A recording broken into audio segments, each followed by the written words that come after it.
வணக்கம்.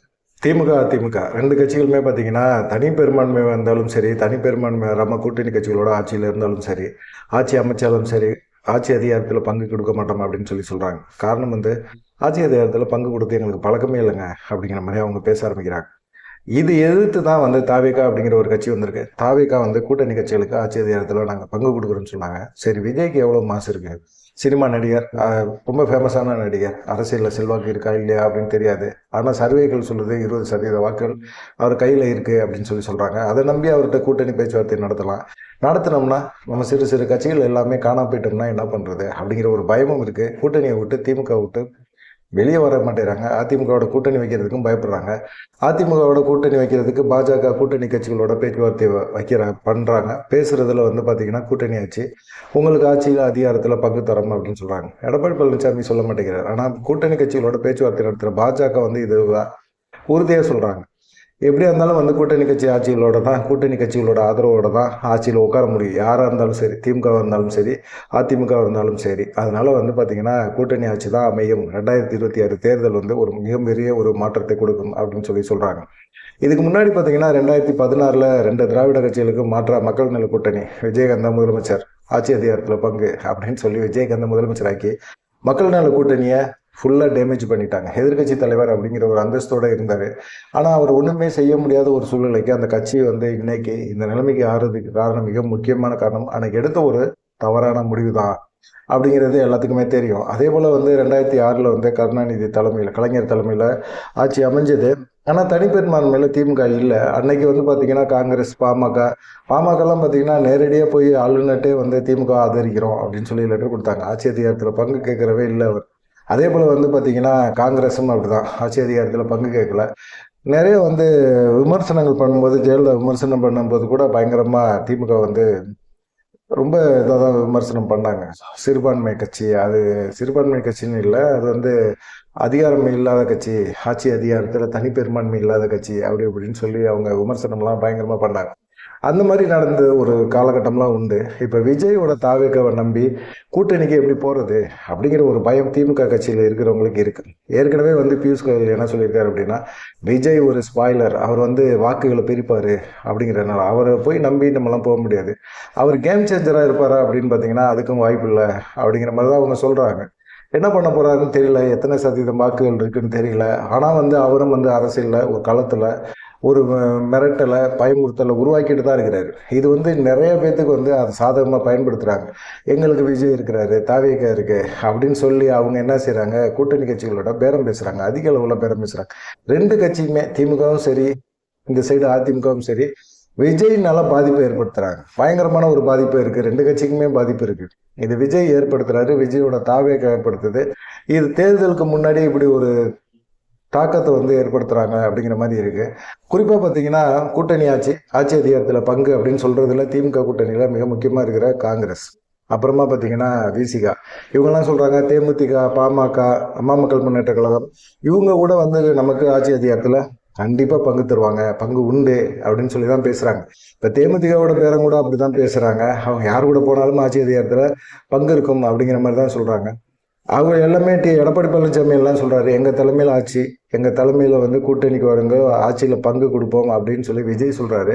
ஆனால் எடப்பாடி பழனிசாமி நாங்கள் பங்கெல்லாம் கொடுக்க மாட்டோம், வாங்க என்னை ஜெயிச்சு முதலமைச்சராக்குங்க, என் கூட இருக்கிறவங்களாம் அமைச்சராக்குங்க, அதுதான் உங்களுக்கு நல்லது, உங்களுக்கு செய்ய வேண்டியதை செஞ்சிடறோம் அப்படிங்கிற மாதிரி சொல்றாங்க. ஆட்சியில் பங்கு அப்படிங்கிறத காங்கிரஸ் இப்போ ரொம்ப தெளிவாக எடுத்துக்கிட்டே இருக்காங்க. எந்த அளவுக்கு திமுக கூட்டணிக்குள்ளே இருந்துட்டு இவ்வளவு டார்ச்சர் எப்பயுமே கொடுத்ததில்ல, இப்போ கொடுக்குறாங்க. அவங்க சொல்றதெல்லாம் ஒரே விஷயம் தான். என்ன சொல்றாங்க அப்படின்னா, நீங்க தனிப்பெரும்பான்மையில ஜெயிச்சா கூட எங்களுக்கு ஆட்சி அதிகாரத்தில் பங்கு கொடுங்க, இல்லைன்னா எங்களுக்கு தாவேகா இருக்கு, தாவேகா சைடு யார் போறது அப்படிங்கிற பேச்சுவார்த்தையெல்லாம் பார்த்தீங்கன்னா இந்த 45 வயசு கீழே இருக்க நபர்கள் எல்லாமே பார்த்தீங்கன்னா காங்கிரஸில் இருக்கவங்க, நமக்கு கூட்டணி தாவேகா சைடு போயிடலாம், நம்ம தாவேகா சைடு போனோம்னா நமக்கு நிறைய வாய்ப்புகள் இருக்குது, ஏன் இப்போ நம்ம அதை சாய்ஸை எடுக்க மாட்டேங்கிறோம் அப்படிங்கிற மாதிரி சொல்கிறாங்க. அதே போல் 50 வயசுக்கு மேலே இருக்கிறவங்க எல்லாருமே சொல்கிற ஒரு விஷயம் என்னன்னு கேட்டிங்கன்னா, நம்ம திமுக கூட்டணியில் இருக்கிறது தான் நமக்கு சேஃப்டி அப்படிங்கிறாங்க. சட்டமன்ற உறுப்பினர் இருக்க கிட்டத்தட்ட ஒரு 18 பேர் அவர் ஆதரிக்கக்கூடிய நபர்கள், இவங்க எல்லாமே நினைக்கிறது என்னென்னா, நம்ம ஜாலியாக ஜெயிச்சுட்டு போகணும், நம்ம தாவேகோட இருந்தால் நம்ம ரிஸ்க் எடுக்கணும், நம்ம உழைக்கணும், உழைச்சா நமக்கு வேர்க்கும், வேர்த்தா நமக்கு உடம்புக்கு ஒத்துக்காது அப்படிங்கிற மாதிரி காங்கிரஸ்காரங்க சிலர் நினைக்கிறாங்க. அதை வந்து காங்கிரஸும் வந்து இந்த டயத்தில் வந்து நம்ம எடுக்கிறது முட்டாள்தனம். ஏன்னா விஜய்க்கு இன்னும் ஒரு தேர்தலை கூட சந்திக்கலை. ஒரு சர்வே சொல்லுது 20% இருக்குது, 25% இருக்குது, 30% இருக்குது சொல்லலாம். யார் வேணாலும் எவ்வளோ வேணாலும் சொல்லலாம். ஏன் 50% கூட இருக்குது, தனிப்பெரும்பான்மையில் ஜெயிக்க கூட வாய்ப்பு இருக்குது அப்படின்னு கூட பேசலாம். இதை நம்பி நம்ம போய் அங்கிட்டு போய் மாட்டிக்கிட்டோம்னா என்ன பண்ணுறது அப்படிங்கிற மாதிரி ஒரு கேள்வி வைக்கிறாங்க.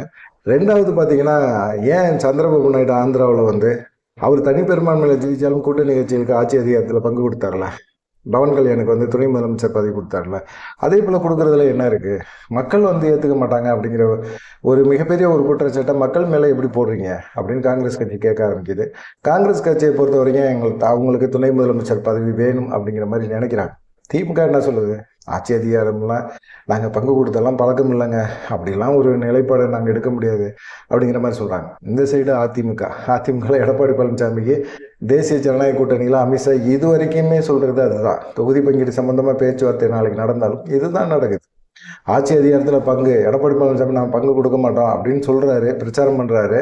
ஆனால் தேர்தல் முடிவுகளுக்கு அப்புறமா அவர் வந்து இறங்கி வந்துடுறாரு. வேறு வழி இல்லை, கூட்டணி கட்சிகளோட தான் சேர்ந்து நான் ஆட்சி அமைக்க வேண்டிய ஒரு கட்டாயம் இருக்குது. அவங்களுக்கு பங்கு கேட்குறாங்க, கொடுத்து தான் அவங்க கொடுக்குறதுல என்ன தப்பு இருக்குது? நமக்காக நம்ம வெற்றி பெறுறதுக்காக உழைச்ச கட்சிகள் அவங்க கேட்குறாங்க, கேட்கும்போது கொடுக்கணும்ல அப்படின்னு இப்படி மாற்றி பேசுவார். மாற்றி பேசுறதுக்கான வாய்ப்புகள் இருக்குது.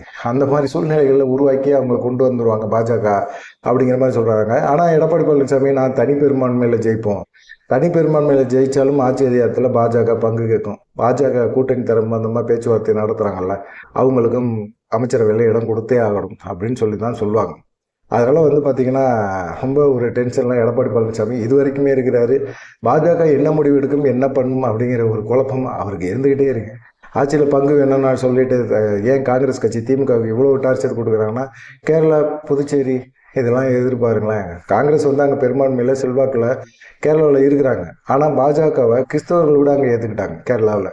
இன்றைக்கி பாஜக கட்சி பயங்கர வலுவாக இருக்குது. காங்கிரஸ் கட்சி தன்னோட வலிமையை கேரளாவில் இழந்துக்கிட்டு தான் இருக்கிறாங்க. அப்படிப்பட்ட ஒரு சூழ்நிலையில் அவங்களுக்கு தாவேகா அப்படிங்கிறது ஒரு ப்ளஸ் பாயிண்ட். அங்கே வந்து சிறுபான்மையினர் அதே போல் கிறிஸ்தவர்கள் இவங்க மத்தியில் வந்து தாவேகாவோட காங்கிரஸ் கூட்டணி வைக்கிது அப்படின்னா கொஞ்சம் செல்வாக்கை வந்து அதிகப்படுத்த முடியும். பாஜக கேரளாவில் காலுன்றதுக்கான வாய்ப்புகளை குறைக்க முடியும் அப்படின்னு நினைக்கிறாங்க. அதே போல் பாண்டிச்சேரியிலையும் அதே போல் தான் அவங்களுக்கு வந்து சிறுபான்மையினர் கட்சிகள் எல்லாமே பார்த்திங்கன்னா பாஜகவோட அங்கே வந்து ரங்கசாமியோட என்ஆர் காங்கிரஸோட பாஜக கூட்டணியில் இருக்குது.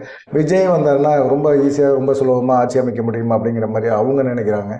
இப்படி வந்து பல ஆண்டுகளாக நாங்களும் எங்களுக்கும் ஆட்சி அதிகாரத்தில் பங்கு வேணும்னு கேட்டுக்கிட்டே இருக்கிறோம், கொடுக்க மாட்டேறீங்க, கொடுங்க, இந்த தேர்தல் 2026 தேர்தல் முடிஞ்ச பிறகு கொடுங்க அப்படிங்கிற மாதிரி கேட்குறாங்க. ஏன்னா பொதுவாக பார்த்திங்கன்னா 2006 வந்து ஆட்சி அதிகாரத்தில் பங்கு வாங்கக்கூடிய ஒரு சூழ்நிலை வந்து காங்கிரஸுக்கும் இருந்தது, பாமகவும் இருந்தது. ஆனால் அந்த சந்தர்ப்பத்தை இந்த ரெண்டு கட்சிகளுமே பயன்படுத்திக்கல.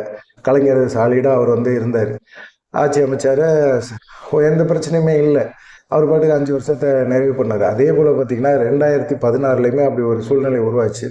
ஆனால் 2016 மக்கள் நல கூட்டணின்னு சொன்னாங்க. விஜய் எப்படி இப்போ தாவேக ஆரம்பிச்சிருக்காரு, அப்போ மக்கள் நல கூட்டணி ஆட்சி அதிகாரத்தில் பங்கு அப்படிங்கிற மாதிரி ஒரு விஷயத்தை கொண்டு வந்து அவங்களும் பண்ணாங்க. 2006, 2016, இப்போ 2026 இந்த மாதிரி 6 வர்றதெல்லாம் பார்த்தீங்கன்னா ஒரு டேஞ்சராக தான் இருக்குது. இப்போ விஜய் வந்து உட்காந்துருக்கிறாரு. விஜய் தான் வந்து இவ்வளோ பிரச்சனைக்கு காரணம். கூட்டணி கட்சிகளுக்கெல்லாம் ஒரு உசுப்பேற்றி விட்டாங்க. ஆனால் உசுப்பேற்ற தான் முடியும், இதை வச்சு பேரம் தான் பேச முடியும். கூட்டணி கட்சிகள் வந்து வெளியே போனால் போயிட்டு போகுது அப்படின்னு சிஎம் நினச்சிட்டாரு, முதலமைச்சர் நினைக்கிறாரு.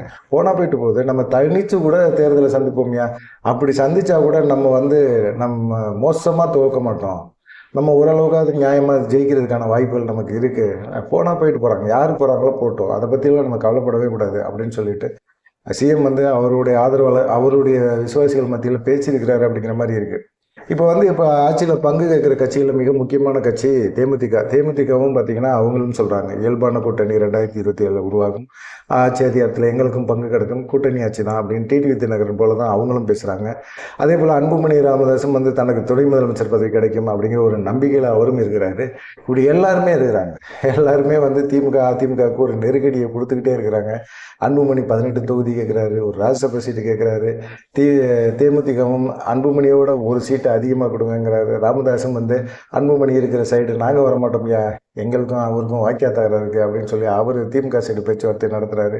அப்படிங்கிற மாதிரி இருக்குது. தேமுதிக ராமதாஸ் இவங்க 2 பேருமே பார்த்தீங்கன்னா ஒரு சர்ப்ரைஸாக பியூஷ் கோயல் வந்து தமிழ்நாட்டுக்கு வரும்போது ஒரு அதிர்ச்சியை கொடுப்பாங்க அப்படிங்கிற மாதிரி சொல்கிறாங்க.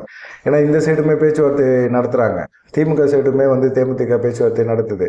தேமுதிகவுக்கு வந்து திமுக என்ன சொல்லியிருக்கு அப்படின்னா, உங்களுக்கு ராஜ்யசபா சீட்டு கொடுப்போமா கொடுக்க மாட்டோமான்னு சொல்ல முடியாது, ஆனால் உங்களை வந்து நாங்கள் கொடுக்குற டபுள் டிஜிட்டில் கொடுக்குறோம், ஒரு 12 தொகுதிகள் உங்களுக்கு கொடுக்குறோம்.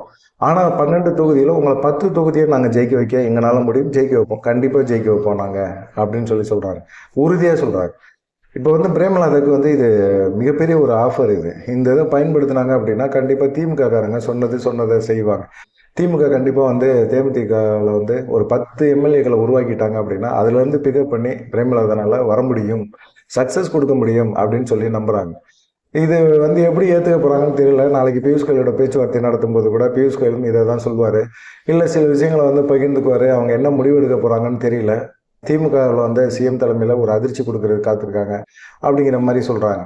இது வந்து எப்படின்னு கேட்டிங்கன்னா 2021 தேர்தல், கடந்த சட்டமன்ற தேர்தலில் மொத்தம் 188 இடங்களில் வந்து திமுக போட்டி போட்டுச்சு. அதிமுக 191 இடங்களில் போட்டி போட்டுச்சு. ஆனால் கூட்டணி கட்சிகளோடு சேர்ந்து 153 இடங்களில் தான் திமுக வந்து வெற்றி பெற்றது. அதிமுக மொத்தம் வந்து 75 தொகுதிகளில் தான் வெற்றி பெற்றாங்க. அதனால பார்த்தீங்கன்னா இப்போ என்ன கேட்குறாங்க அப்படின்னா, உங்களுடைய தொகுதிகள் இப்போ அதிமுக 191 தொகுதிகளில் 2021 போட்டி போட்டாங்கல்ல, அதை குறைங்க. எதுக்காக நீங்கள் அவ்வளோ தொகுதியில் போட்டி போடுறீங்க? வெற்றிக்கு 118 தொகுதிகள் போதும்ல, நீங்கள் 140 தொகுதியில் போட்டி போடுங்க, மீதியை கூட்டணி கட்சிகள் கொடுங்க, அதிகமாக கொடுங்க அப்படின்னு நினைக்கிறாங்க. ஆனால் கூட்டணி கட்சிகள் கேட்குறத கொடுத்தோம்னா நாளைக்கு அவங்க கூட்டணி ஆட்சின்னு வந்து நிற்பாங்க, இல்லைன்னா கடைசி நேரத்தில் பேரம் பேசுவாங்க. பேசினாலும் படியாமல் திடீர்னு வேறு சைடு போயிட்டாங்கன்னா என்ன பண்ணுறது? திமுகவும் அங்கே தனி பெரும்பான்மை இல்லை அப்படின்னா நம்ம கூட இருந்து ஜெயிச்சுட்டு டக்குன்னு அங்கிட்டு போயிட்டாங்கன்னா என்ன பண்ணுறது? அப்படிங்கிற ஒரு கோபம் கூட எடப்பாடி பழனிசாமிக்கு இருக்குது. நியாயமான கோபம் தானே.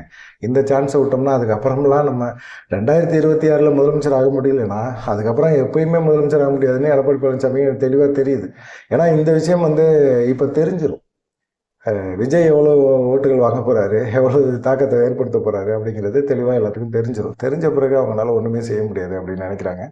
இப்போ குறைஞ்சபட்சம் கடந்த தேர்தலில் 188 தொகுதிகளில் திமுக போட்டி போட்டுச்சா, இப்போ வந்து 170 தொகுதிகளில் போட்டி போடுவாங்க. ஏன்னா இந்த தடவை வந்து கமலஹாசன் வர இருக்காரு.